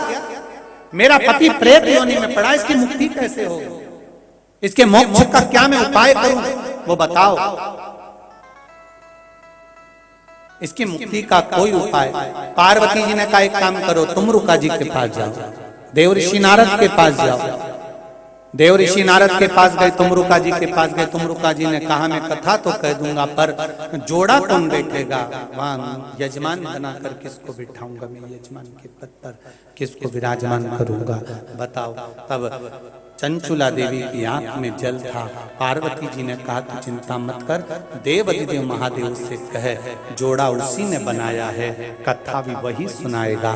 शंकर भगवान से प्रार्थना करी, शिव जी ईश्वर जी बन गए, माता पार्वती जी गोरा जी बन गई, और गणा और गौर बनकर, ईश्वर जी और गोरा जी बनकर शिव महापुराण के यजमान बनकर कथा का रसतत्व ग्रहण करने के लिए चल,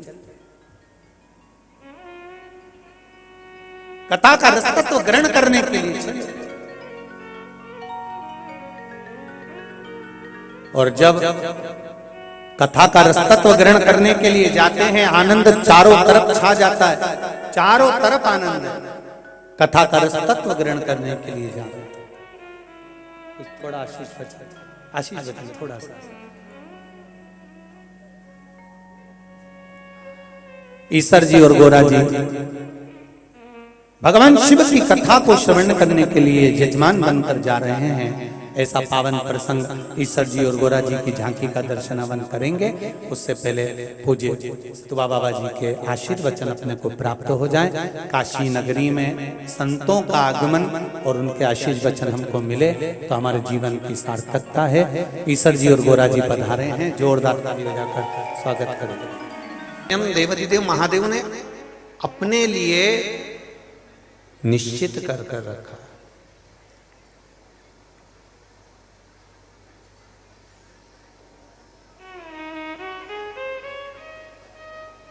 हमारे देव आदिदेव महादेव जिस भूमि पर रहते हैं वो मृत्यु लोक कहलाता है।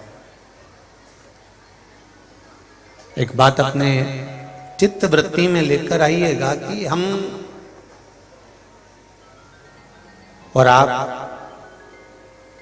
कभी बैकुंठ गए कि ना गए ये पता नहीं है।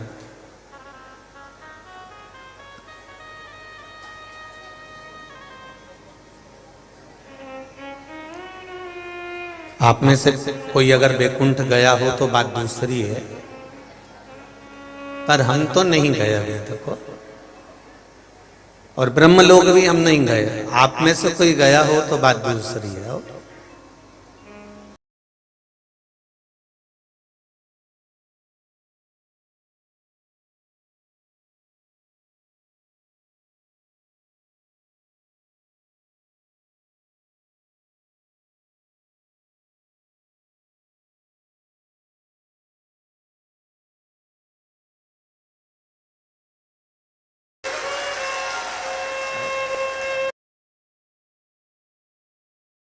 तो कभी ब्रह्मलोक भी नहीं गए और ना हम कभी बैकुंठ लोक गए, ना हम कभी इंद्र लोक गए। जितने भी देवी देवताओं के लोक हैं ये सारे लोग आप गए या हम गए, कोई गया ना गया ये तो नहीं मालूम, पर इतना मालूम है कि बैकुंठ लोक में भगवान विष्णु हैं तो उनका लोक है। ब्रह्मा जी ब्रह्म लोक में निवास करते हैं इसलिए उनका लोक है। इंद्र लोक में निवास करते हैं इसलिए उनका लोक है। भगवान कृष्ण गौलोक में निवास करते हैं इसलिए उनका लोक है। पर मेरा देवाधिदेव महादेव मृत्यु लोक में निवास करता है, ये लोक मैंने जरूर देखा है, ये निश्चित है। इसका गौरव आपको और हमको दोनों जगह पर होना चाहिए। इसका गौरव आप और हमको होना चाहिए कि कोई पूछे कि तुमने किसी लोक का दर्शन किया है?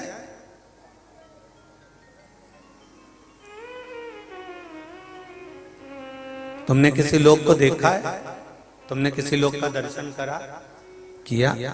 तो आपके भीतर ये एक बात गौरव से उत्पन्न होना चाहिए, हाँ हमने एक लोक देखा है और वो मेरे देवाधिदेव महादेव का मृत्यु लोक देखा है, जहां मेरा शंकर बसता है, जहां मेरा शिव बसता है। अब कहा कि महादेव तो कैलाश पर रहते हैं,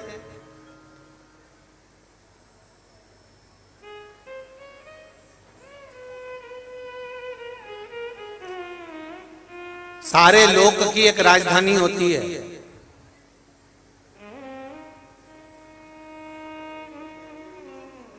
भगवान विष्णु ने भी अपनी एक राजधानी बनाकर रखी है, भगवान ब्रह्मा ने भी अपनी एक राजधानी बनाकर रखी है, इंद्र ने भी अपनी एक राजधानी बनाकर रखी है।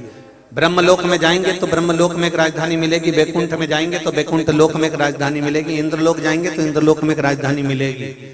मृत्यु लोक में देवाधिदेव महादेव की राजधानी कौन सी है? तो बाबा देवाधिदेव महादेव ने कहा मेरी एक ही राजधानी है काशी, जहां पर मैं न्याय करने बैठेगा। जहां मेरा देवाधिदेव महादेव, जहां मेरा ओघड़दानी, जहां मेरा बाबा केवल न्याय करने बैठता है। और न्याय की मूर्ति मेरे देवाधिदेव महादेव कहते हैं कि मृत्यु के समय पर जब श्वास आखिरी चल रही हो, अंतिम चल रही हो, मृत्यु के समय पर जब श्वास अंतिम बिंदु पर होती है, तब मेरे देवाधिदेव महादेव कहते हैं कि सारी दुनिया के लोग महामृत्युंजय को याद करते हैं। उसका एक कारण है, क्योंकि मैं उस समय पर खड़ा होकर उसकी श्वासों की गिनती में न्याय प्रदान करता हूं और उसको मोक्ष दे देता हूं, फिर उसको संसार सागर में भटकने नहीं देता। मैं संसार सागर में फिर वो भटकने नहीं देता।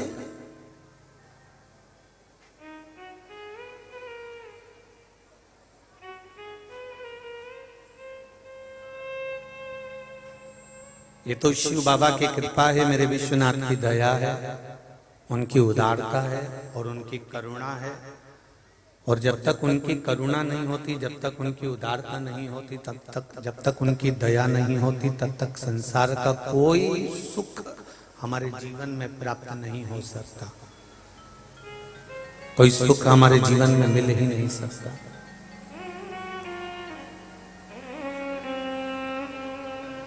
कितनी दूर दूर से आए हो आप? पहले तो काशी वाले हाथ उठाओ कि काशी के लोग कितने बैठे? अरे बहुत सारे बैठे हो, धर लो वापिस, धर लो, धर लो, धर लो। हर जगह पर कथा वाचने जाते हैं, जितनी जगह कथा वाचने जाते हैं वहां पर बाहर के लोग ज्यादा होते हैं और वहां के लोग कम होते हैं, पर पहली बार रिकॉर्ड तोड़ा है कि काशी के लोग ज्यादा हैं। ये शिव कृपा है। धन्य पावन धरा के आप सभी को, मेरे बाबा के नगरी में, मेरे बाबा के धाम में आप निवास करते हैं। मेरी ओर से, इस व्यासपीठ की ओर से आपको साष्टांग दंडवत करता हूं कि आप इस पावन धरा पर निवास करते हैं। इस पावन धरा पर आपका निवास है। यह पुण्यमय धरा, यह आनंदमय धरा जो भगवान शंकर के त्रिशूल की नोक पर रखी हुई काशी है और जिसकी आकृति धनुष की तरह है।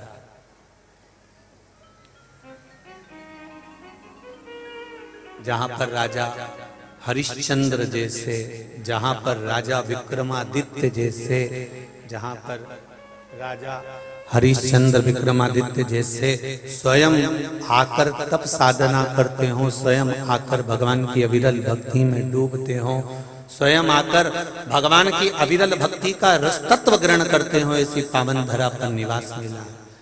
और बहुत बहुत साधुवाद आप सभी को, जितने लोग बाहर से आए हैं, जो काशी का निवास कर रहे हैं। शिव महापुराण की कथा कहती है, स्कंद पुराण कहती है, स्कंद पुराण का काशी खंड कहता है कि काशी की धरा पर बन सके तो 9 रात्रि, बन सके 7 रात्रि, बन सके तो 5 रात्रि, और बन सके अगर इतना भी नहीं हो सके तो कम से कम 1 रात्रि विश्राम कर कर शिव की आराधना करना चाहिए। ये काशी की धरा, पुण्यमय धरा, आनंदमय धरा, जहां मौका मिल जाए वहां बैठकर, जहां मिल जाए वहां बैठकर भगवान की अविरल भक्ति को धारण करिए।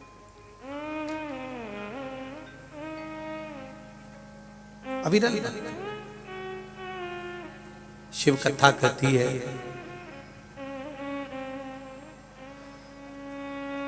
मोमबत्ती बड़ी है कि छोटी है?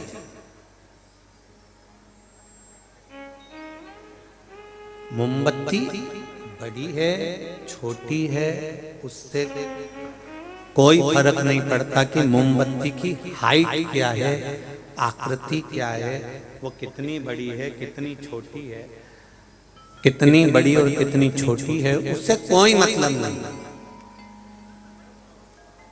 मोमबत्ती के बड़े और छोटे होने से कोई फर्क नहीं पड़ता, मोमबत्ती प्रकाश कितना दे रही है फर्क उससे पड़ता है कि हमारे जीवन में प्रकाश कितना मिल रहा है।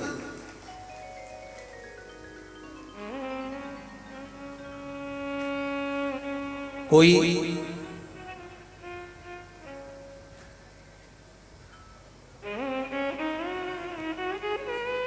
बहुत ऊंची ऊंची कुर्सी पर आप बैठ गए, बहुत ऊंचे ऊंचे पद पर आप बैठ गए, बहुत ऊंचे ऊंचे मान सम्मान की कुर्सियों पर आप बैठ गए, उससे ये नहीं पता पड़ता कि आप कितने ऊंचे हो। मोमबत्ती कितनी बड़ी है और कितनी छोटी, उससे ये फर्क नहीं पड़ रहा। देखा ये जाता है कि आपकी योग्यता कैसी है। उस योग्यता के माध्यम से, आपके व्यवहार के माध्यम से, आपके स्नेह के माध्यम से आप कितनों को क्या प्रदान कर रहे हो, कितनों को क्या दे रहे हो। कोई वैभव देता है, कोई धन देता है, कोई दौलत देता है, कोई सत्ता देता है, कोई संतान देता है, कोई कुछ देता, कोई कुछ देता है। पर मेरे महादेव के से पूछा गया कि आप संसार के लोगों को क्या प्रदान करते हो, तो भगवान देवादिदेव महादेव ने कहा केवल मेरे पास में एक ही चीज है जो मैंने पार्वती जी को दी है, वो संसार के लोगों को देना चाहता हूँ। भगवान शिव से पूछा कि आपने पार्वती जी को क्या दिया, तो शंकर भगवान ने कहा अमर गुफा में बैठकर मैंने पार्वती जी को अमर कथा सुनाई है। जो भगवान की कथा का रसतत्व ग्रहण कर लेता है, शिव कहते हैं फिर उसके जन्म संसार सागर में बार बार नहीं होता, फिर उसकी मुक्ति निश्चित हो जाती है। हमारे बीच में सतुआ बाबा जी पधार रहे हैं, एक बार जोरदार ताली बजाकर स्वागत करें। और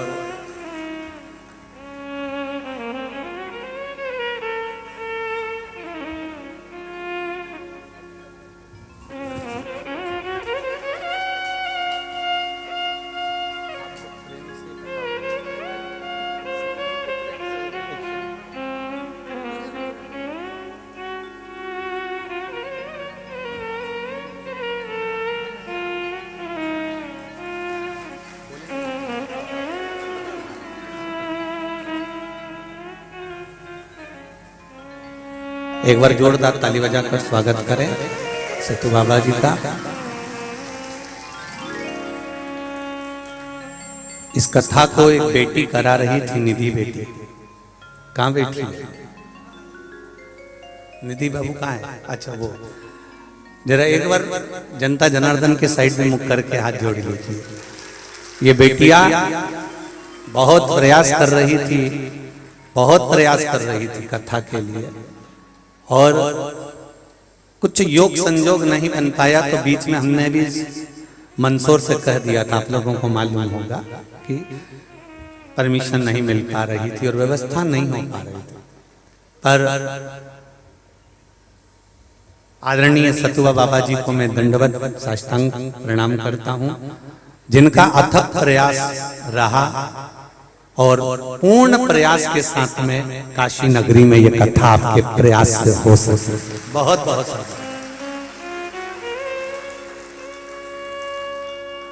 और बहुत आनंद से ये कथा आज प्रारंभ हुई है, नहीं तो बीच में तो बाबा जी की जो कृपा, विश्वनाथ बाबा तो विश्वनाथ है, इसीलिए कहते हैं कि वो विश्वनाथ है। एक बात समझ में तो आती है कि संसार में जब मनुष्य जन्म लेता है, भले लोग कहते हैं इसके माता हैं, इसके पिता हैं, ये हैं वो हैं, पर संसार में जन्म लेने वाला मानव जितना संसार में चींटी हो, झिंगुर हो, जलचर हो, थलचर हो, वायुचर हो, जितने जीव हो, ये सब कहीं लगता नहीं कि ये इनके ऊपर ये अनाथ नहीं है। अगर ये अनाथ हैं तभी तो हमारे यहाँ पर कहा जाता है कि ये विश्वनाथ है, ये भोलेनाथ है, ये श्रीनाथ है, ये रघुनाथ है, ये बद्रीनाथ है, ये केदारनाथ है, अर्थात इनके होने से हम सनातन।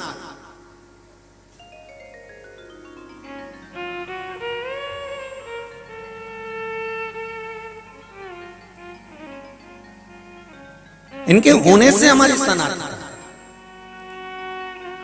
और यही बाबा की कृपा, विश्वनाथ की कृपा शिव पुराण कह रही है, भगवान शंकर की पावन कथा कह रही है कि आप वैकुंठ देखे ना देखे, आपने ब्रह्मलोक देखा कि नहीं देखा, आपने इंद्रलोक देखा कि नहीं देखा, पता नहीं, पर ये व्यासपीठ कहती है कि हमने मृत्यु लोक का स्मरण करा है और मृत्यु लोक देखा है जिसमें मेरा देवाधिदेव महादेव नित्य प्रति निवास करता है। और सबका कार्य अलग है, कोई धन दे रहा है, कोई वैभव दे रहा है, कोई सत्ता दे रहा है, कोई दौलत दे रहा है, कोई संतान दे रहा है, कोई कुछ दे रहा है, पर मेरा महादेव, मेरा देवाधिदेव महादेव अगर कुछ देता है, मेरा देवाधिदेव महादेव अगर कुछ दे रहा है, तो कहा मैं काशी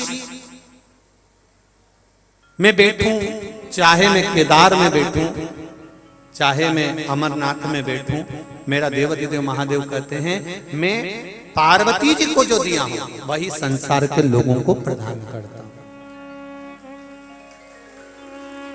पक्षपात मेरे देवाधिदेव महादेव के पास में नहीं, पक्षपात मेरे भोलेनाथ जी के पास में नहीं है। मेरे शिव जी के पास में तो केवल एक भक्ति है और एक साधन, परमात्मा को पाने का एक मूल साधन। इसलिए आपको बारंबार हम लोग कहते रहते हैं सारी समस्या का हल, जरा जम के बोलिए, सारी समस्या का हल एक लोटा जल।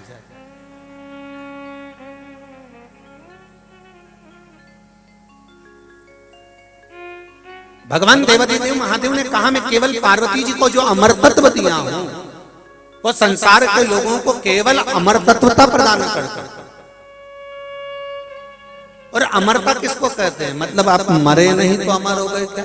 अमरता किसको कहते हैं? शिव महापुराण की कथा कहती है केवल दर्पण में जाकर अपने मुखाग्रविंद को देख लेने से सुंदरता नहीं होती है। दर्पण से मत पूछो कि आप कितने सुंदर हैं, दर्पण में देखने से सुंदरता प्रतीक नहीं होती है। दर्पण से ना पूछिए कि आप कितने सुंदर हैं, सुंदरता कहां से प्रतीक होती है? तो कहा कि आप कहीं गए, आप कहीं पहुंचे और आपके जाने के बाद में, आपके आने के पहले अगर किसी के मुखाग्रविंद पर आपके अगर कोई चर्चा है, आपके लिए कोई प्रसन्न चित्तता है, आपके लिए कोई आनंद की बात है, तो समझिएगा कि आप वैसे ही सुंदर हो, वैसे ही आनंदित हो। आपको दर्पण देखने की जरूरत नहीं पड़ती है, आपको दर्पण नहीं देखना।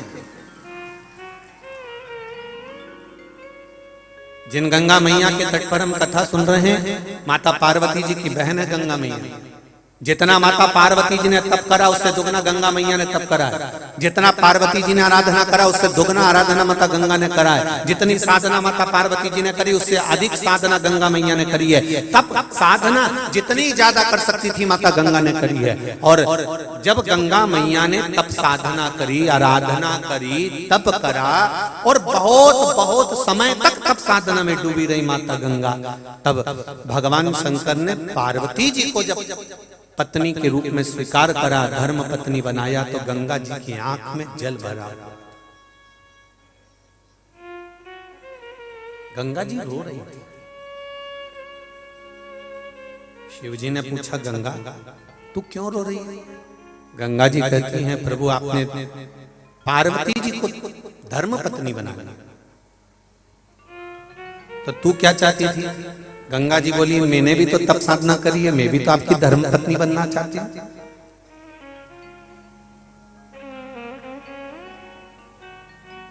मैं भी तो आपकी धर्म पत्नी बनना चाहती हूं। और आपने गंगा जी कह रही है कि आपने पार्वती जी को धर्म पत्नी बना लिया। भगवान कहते हैं अरे गंगा मैं तुझको धर्म पत्नी नहीं बना सकता। गंगा जी कहती है मेरी आराधना में, मेरे पाठ में, मेरी पूजन में कोई कमी रह गई? आप आए नहीं और सुबह हो गई, मेरी पूजा की थाली धरी की।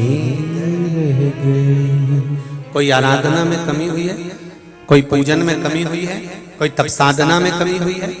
अगर कोई कमी रह गई हो तो बताओ। भगवान शिव कहते हैं गंगा पार्वती से ज्यादा तू तप करी है, पार्वती से ज्यादा तू आराधना करी है, पार्वती से ज्यादा तूने साधना करी है, पर फिर भी मैं तुझको धर्म पत्नी नहीं बना सकता।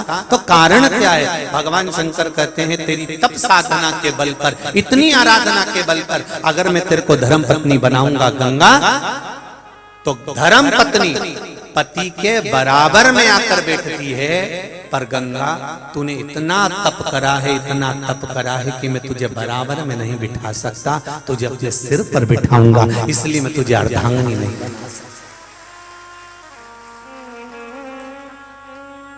मैं तुझे अर्धांगिनी नहीं बना सकता, मैं तुझे धर्मपत्नी नहीं बना सकता।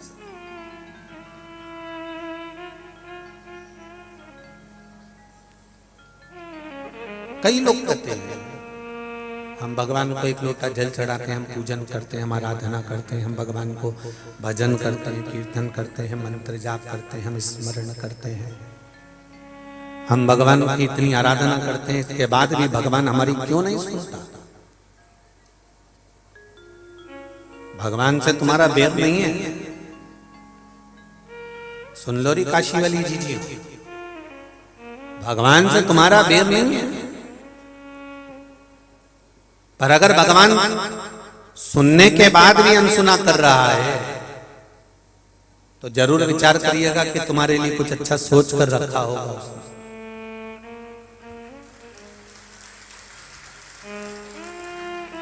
एक पत्र आया है, इस पत्र में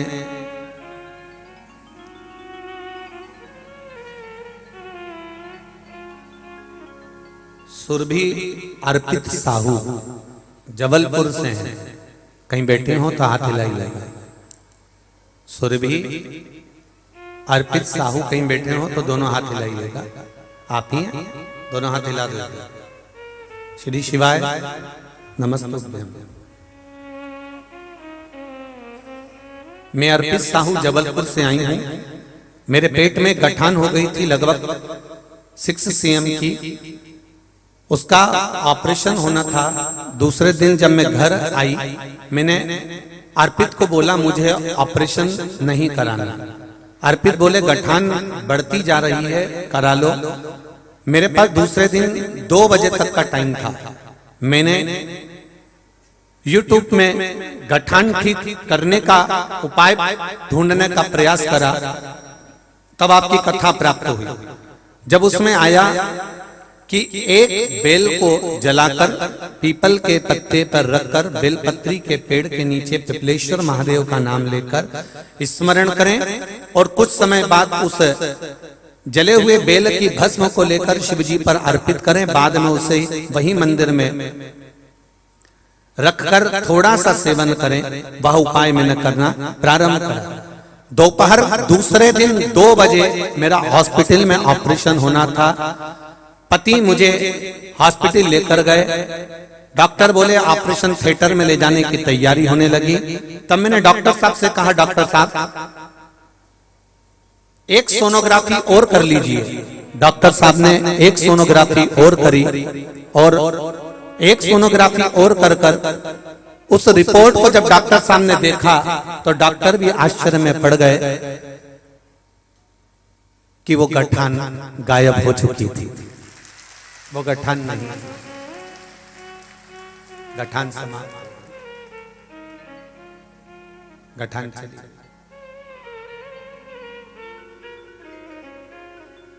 अब ठीक है सुरभि, ठीक है बाबू। श्री शिवाय। विश्वनाथ जी को धोख लगा कर जाना, बाबा से कहकर जाना बाबा आपने ऑपरेशन नहीं होने दिया। ये आप ही की करुणा और आप ही की कृपा है। आपका विश्वास, आपका भरोसा, आपकी दृढ़ता, आपका स्नेह जो आप बाबा देवादिदेव महादेव को दे रहे हैं, प्रदान कर रहे, शिव कथा कह रहे हैं। एक देवराज नाम का ब्राह्मण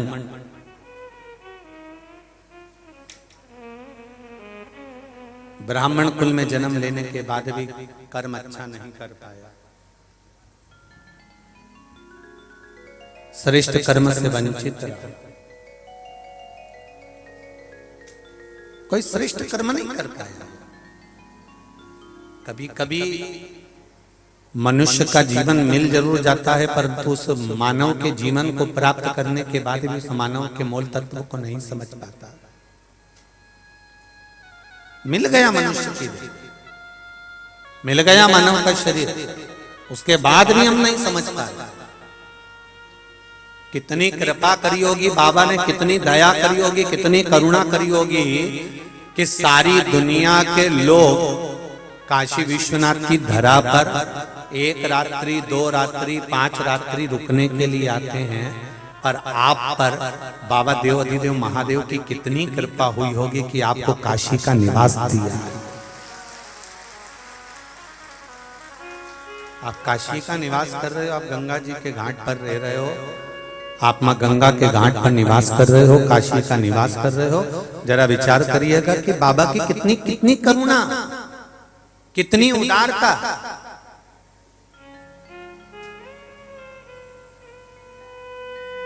एक बार हमने पहले भी कथा में कहा, आज फिर करें, आप अपने घर में अपने कमरे में कभी भी अटाला चीज नहीं रखते। रखते हो क्या? नहीं। आप अपने कमरे में जो भी रखोगे, आपका फोटो अच्छा वाला, जो बेकार फोटो है उसको फेंक दो, कहीं उठा के रख दो। गुलदस्ता अच्छा वाला, सामान अच्छा वाला, अलमारी अच्छी वाली, ड्रेसिंग अच्छी वाली, जो भी अपने कमरे में रखते हो सब वीआईपी चीज, सब अच्छी चीज रखते हो। तो जरा विचार करिए, मेरे काशी विश्वनाथ ने भी अपनी काशी में अटाला को नहीं रखकर रखा होगा, सब वीआईपी को ही रखकर रखा, जो उसके हैं अपने। यहां रहने वाला एक रिक्शा चलाने वाला भी है, एक झाड़ू लगाने वाला भी है, एक हाथ गाड़ी चलाने वाला भी है, एक स्वीपर भी है। यहां रहने वाला चाहे एक ब्राह्मण हो, क्षत्रिय हो, वैश्य हो, शूद्र हो, जो भी है, यहां रहने वाला एक जरा सा रिक्शा चलाने वाला भी है, एक जरा सा पादुका जोड़ने वाला भी है। तो जरा विचार करिएगा कि विश्वनाथ की नगरी में रह रहे हो तो आप साधारण नहीं हो सकते। मेरे शंकर के पुराने कुछ जुड़े हुए पहले के कोई संबंध होंगे जो बाबा ने आपको इस नगरी में रखा, इस नगरी में रखा।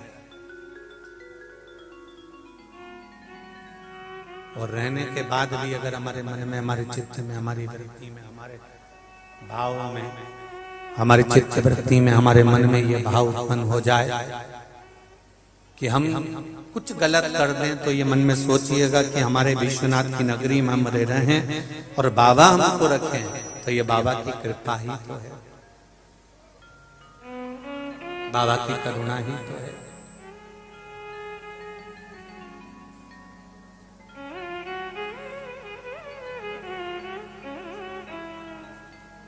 मैंने तेरे ही भरोसे, ओ बाबा तेरे ही भरोसे, हवा बिच उड़ती जावांगी, बाबा डोर हथों छड़के नाम कटी जावांगी।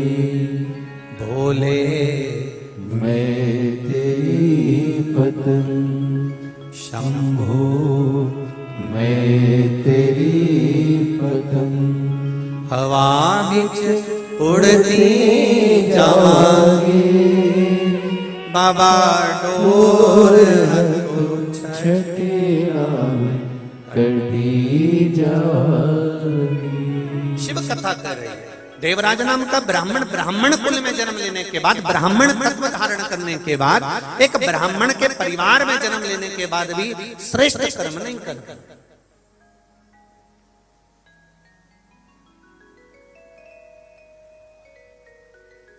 महाराज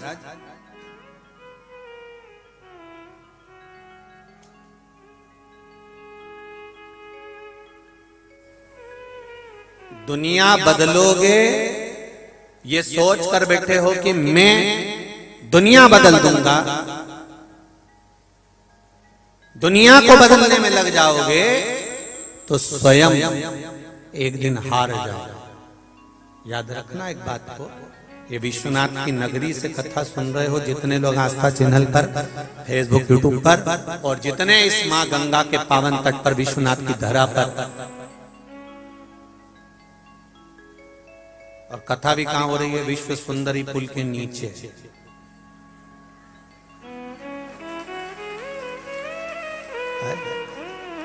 महाराज जगह भी मिली विश्व सुंदरी पुल के नीचे।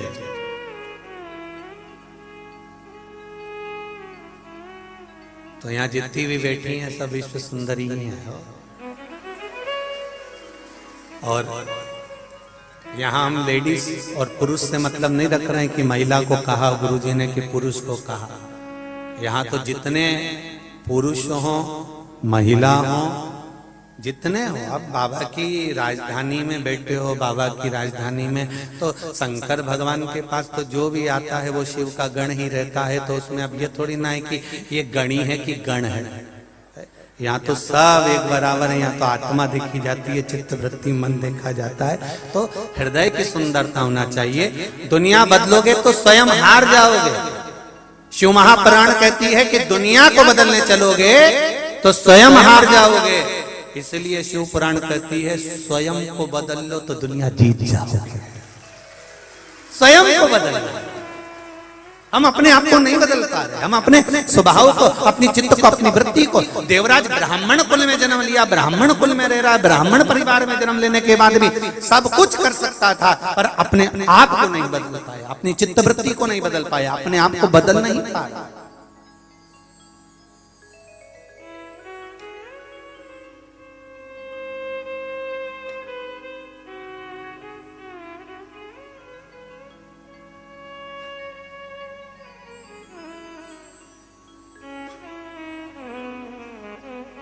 और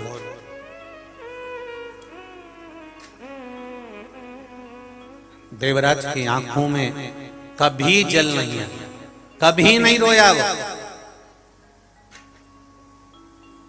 क्योंकि हमारे यहाँ संत कहते हैं पाप करनता हसे यमनवा जाप करनता रोए। काम क्रोध में निस दिन जागे और कथा कीर्तन सोए। ये हमारे संत, हमारे साधुजन, हमारे गुरुजन, हमारे महंत महात्मा संत कहते हैं कि जब पाप करने के लिए जाता है व्यक्ति तब बहुत मुस्कुराहट उसके